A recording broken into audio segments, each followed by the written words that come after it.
Hello, I'm Pastor Bill Hennessy from North Presbyterian Church in Williamsville, New York, and welcome to my basement.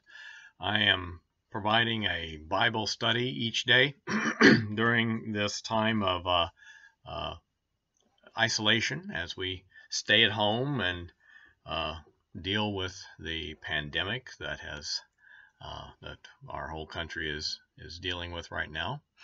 So this Bible study is just a way for us to remain connected and a chance for me to share with you a little bit about my understanding of the Bible.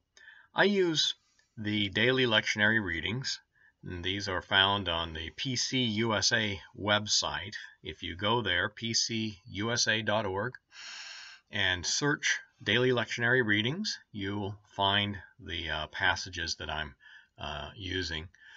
And just a word about the lectionary. The lectionary that's used Sunday to Sunday is on a 3-year cycle. It is developed by, I think, an ecumenical group of some kind years and years ago. It's called the Common Lectionary Readings. And now I think it's called the Revised Common Lectionary. And each Sunday,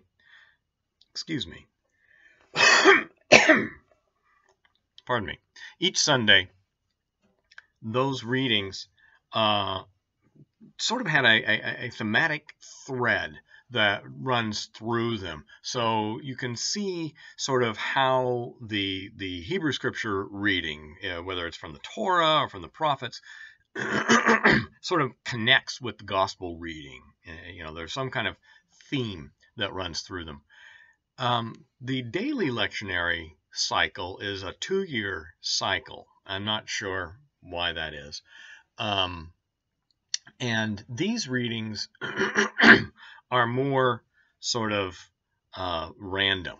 So, for instance, you have the epistles, and it'll just follow an epistle, and just take that letter, and you just get a chunk of it each day.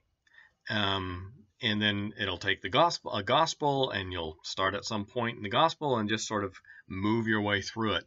There's no attempt or intention to connect those readings at all. The same with the Hebrew Scripture readings. Right now it's in the middle of Exodus, and it's just sort of moving through, making its way through Exodus chunk by chunk.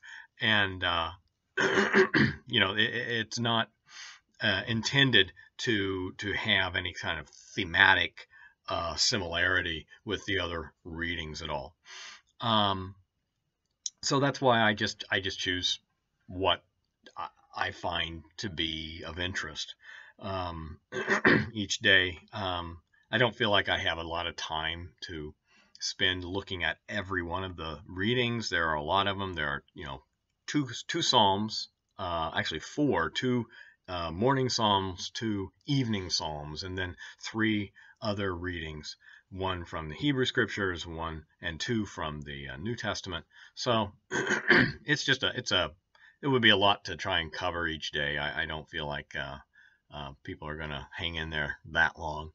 So what I do is I choose a reading that I think is of interest, and I talk a bit about that, and I hope that that provides a little deeper insight for you to what the Scriptures are doing, and what we can glean and use from Scripture to apply to our own lives as we make our way in this world. So today I've chosen to focus on the epistle reading, which is 1 Thessalonians chapter 2, verses 1 through 12. It reads, "You yourselves know, brothers and sisters, that our coming to you was not in vain. But though we had already suffered and been shamefully mistreated at Philippi, as you know, We had courage in our God to declare to you the gospel of God in spite of great opposition. For our appeal does not spring from deceit or impure motives or trickery, but just as we have been approved by God to be entrusted with the message of the gospel, even so we speak, not to please mortals, but to please God, who tests our hearts. As you know, and as God is our witness, we never came with words of flattery or with a pretext for greed, nor did we seek praise from mortals, whether from you or from others, though we might have made demands as apostles of Christ. But we were gentle among you, like a nurse tenderly caring for her own children. So deeply do we care for you that we are determined to share with you not only the gospel of God, but also our own selves, because you have become very dear to us. You remember our labor and toil, brothers and sisters. We worked night and day so that we might not burden any of you while we proclaim to you the gospel of God. You are witnesses, and God also, how pure, upright, and blameless our conduct was toward you believers. As you know, we dealt with each one of you like a father with his children, urging and encouraging you and pleading that you lead a life worthy of God, who calls you into his own kingdom and glory. So, just a word about these letters. A lot of times, reading one of Paul's letters, you sort of have the feeling you are hearing one side of a phone conversation. Paul is responding to issues in these communities, and this is a letter, 1 Thessalonians, that I think is pretty well established to be authentically Paul to a community that he founded.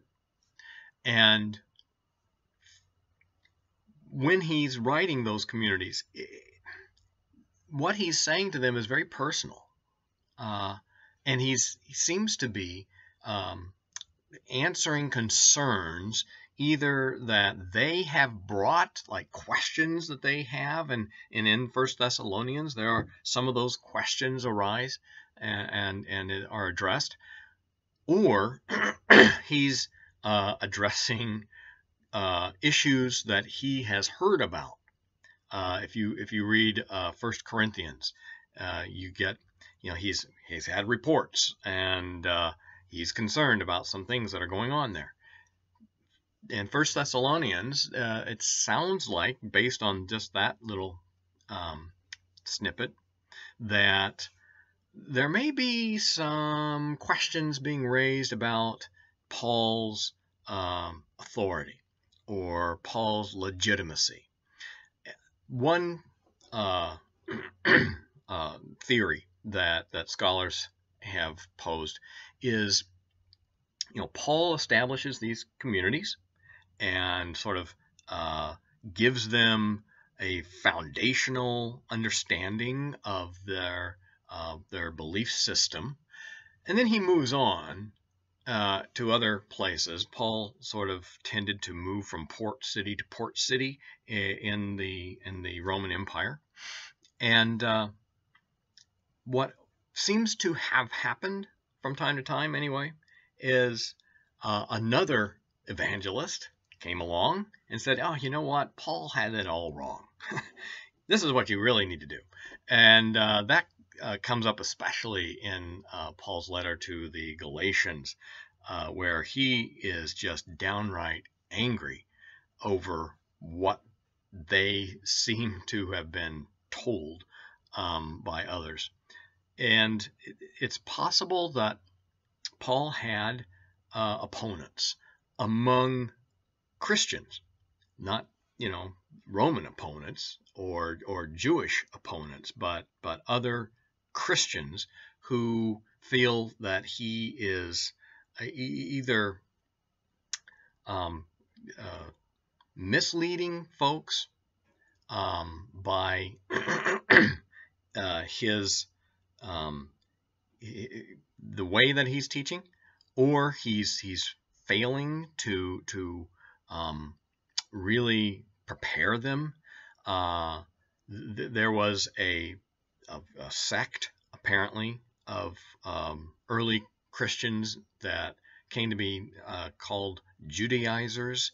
That is, their belief was that in order to become part of the community of followers of Christ, you must first go through a Jewish ritual, which would include circumcision. And so, if you're a Gentile, you had to first be initiated into Judaism before then becoming Christian. And the very early Christians identified as Jews. Paul has essentially abandoned that identity for himself and has come to the belief that that identity is no longer necessary. And the steps that were, taken to convert were no longer necessary. That Gentiles are no longer bound by that requirement. And that created a lot of controversy. In fact, that probably represents the very first real sort of rift within the early Christian community. It's portrayed in the Acts, the book of the Acts of the Apostles, where Paul has a confrontation with Peter and James and the leadership in Jerusalem. And then Paul actually talks about it, and a little differently than what's portrayed, but in that same letter to the Galatians, where he talks about going back to Jerusalem after he's been converted and sharing with them, what he's doing, which is essentially creating these new communities from a Gentile population, and really coming to loggerheads with the leadership there.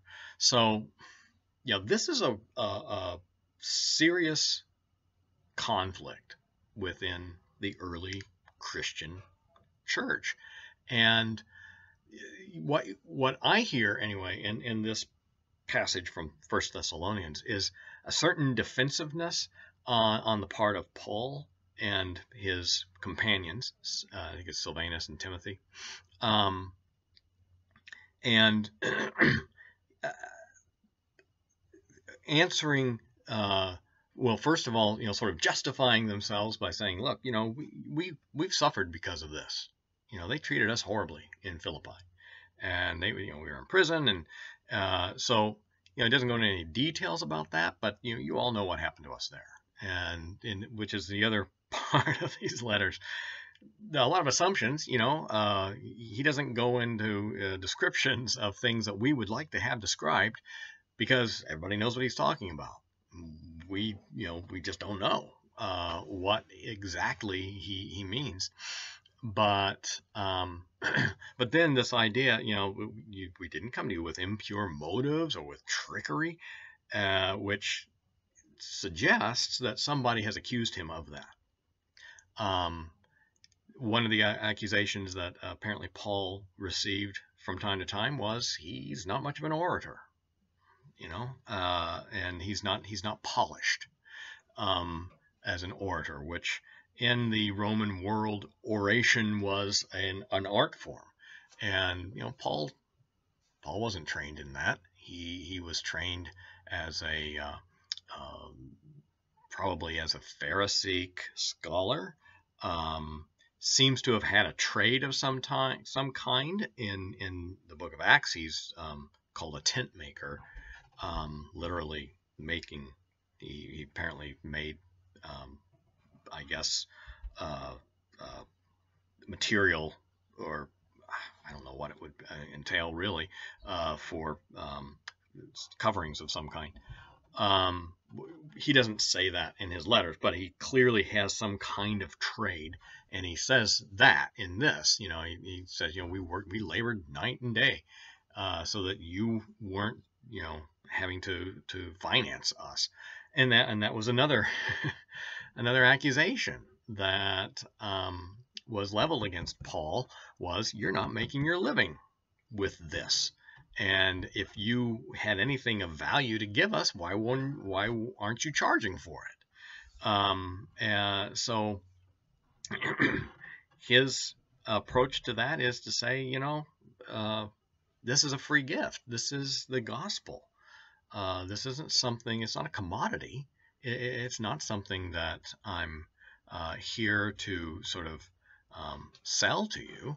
It's something that I'm giving to you freely, because you are to be a new community and to mirror the new kingdom that's emerging. A couple of interesting metaphors are used here. On the one hand, they treated them like a nurse tenderly caring for her children, and then also like a father who looks after his young. That sort of parental caregiving role is something that Paul refers to a lot. He talks about you, my children. And I think that modern readers hear that as patronizing, and as Paul sort of belittling them. But I don't think it's intended that way. I think Paul had a genuine love for these folks, and a strong sense of responsibility for them. He really wanted them to succeed, and success in this context meant to hang in there until Jesus returned, which Paul was absolutely convinced would happen within his lifetime. And we can't sort of, I think, understate that. It's really important to recognize that Paul believed that, and so was convinced that this was not going to go on much longer, that Jesus was going to return and the world was going to be transformed forever. He fully believed that. And so he's not trying to establish these folks for the long haul. He would never have imagined that 2,000 years later, we are still wrestling with his letters. Theologically, this portion of the letter isn't that, I think,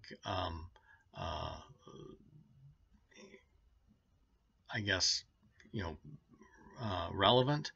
I mean, he refers to God as sort of his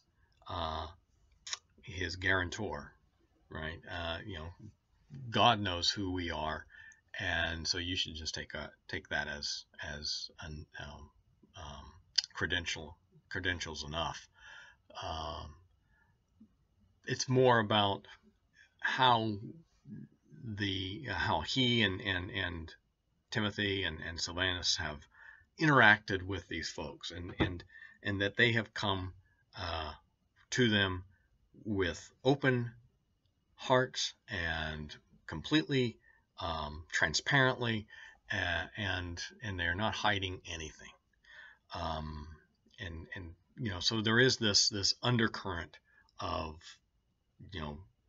Paul defending the ministry that he has established there, and I think trying to bring them back to what he believes are the real concerns that they need to be dealing with. They need to stop this bickering and get to the business of being a community, of caring for one another and displaying to the world what what is lying in store for everyone.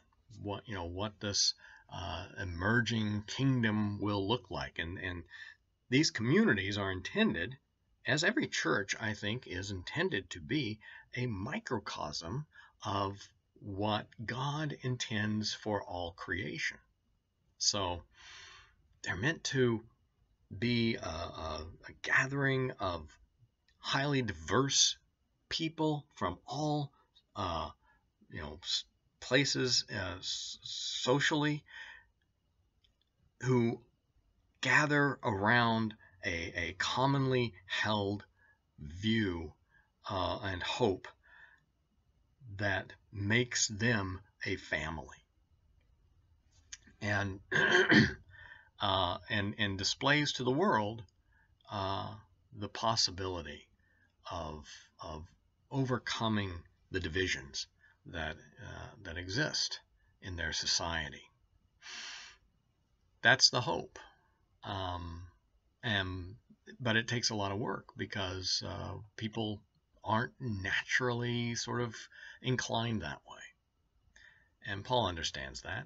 He's really, in so many ways, I think, just a master of understanding human psyche and our tendencies toward tribalism that Paul says is no longer operative for us. That God has overcome all of that, and we're living in a new world now. So this is his concern in addressing the people in Thessalonica. He will address other issues further on in this letter that are more personal for them, I think, maybe more sort of spiritually challenging for them. But right here in this portion that we have today, Paul is trying to allay any of their concerns about his ministry and his motives. So I encourage you to read that. It's interesting. You may want to continue reading, though, in 1 Thessalonians, because and this is just a little little window into the historical circumstances maybe that existed there, and we run into those kinds of conflicts today in a modern community. And I'm not hearing in Paul's words a whole lot that I would find surprising in a modern context, if someone were being sort of accused of certain activities that the community finds objectionable. He wants them to accept him again, and he wants to defend himself. He's not willing to just walk away from his relationship to them. So,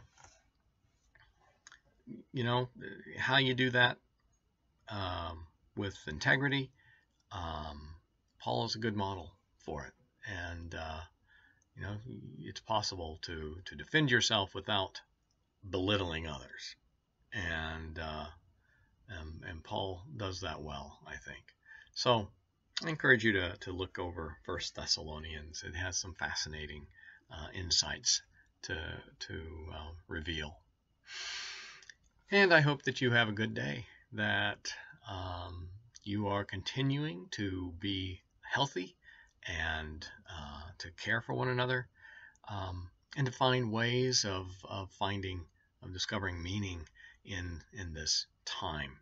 And as we look at the possibilities of reopening our society again, I hope that the anxiety that might accompany that for you can be overcome as well, and that we can do what we need to do going forward safely as well. So be strong and be at peace. And I hope you have a wonderful, wonderful day.